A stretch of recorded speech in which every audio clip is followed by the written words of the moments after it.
La peinture de la coupole est une peinture sur toile de plus de 9 mètres de diamètre qui a été achevée en 1906 et marouflée en 1907. Le peintre Jean-Paul Laurens a peint une structure architecturale à 4 croisillons reliant le pourtour du plafond à son centre. Cette construction laisse apercevoir 2 larges ouvertures vers le ciel, alors que 2 autres sont fermées par un vélum. Ce dernier, à l'oranger un peu passé, sont peintes 2 scènes, puisées dans des ouvrages que l'on considère comme modernes.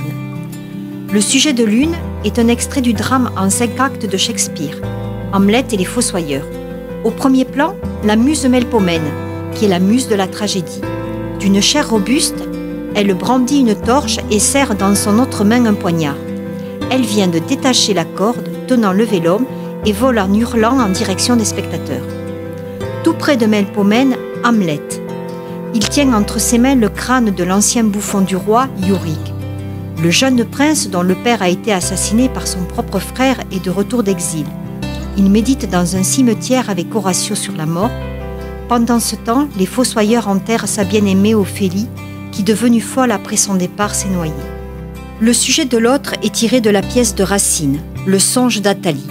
Cette scène représente le supplice de la terrible reine Jézabel, qui est dévorée par des chiens errants et que sa fille Athalie voit en songe.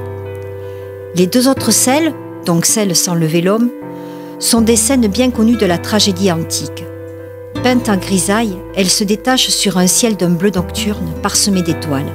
Le peintre a supprimé le vélum car ce sont des mythes immortels. On y voit Prométhée, personnage de la mythologie grecque, qui faisait partie de la race des Titans, enchaîné à un rocher sur le mont Caucase. Il est puni par Zeus pour avoir dérobé le feu sacré aux dieux et l'avoir remis aux hommes. Il tient entre ses mains le livre de la vérité et de la justice. Un vautour aux ailes immenses lui dévore le foie. Son supplice est sans fin, car le foie est un organe qui se régénère. C'est Hercule qui va mettre un terme à ses souffrances en le délivrant. L'autre scène représente des personnages de Sophocle, Oedipe et sa fille Antigone.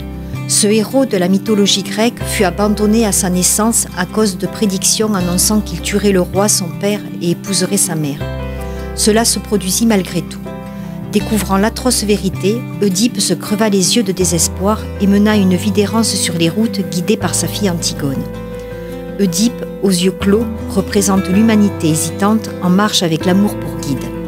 Il s'agit d'une brillante réalisation de Jean-Paul Laurens, un des peintres officiels de la Troisième République, champion de la peinture d'histoire.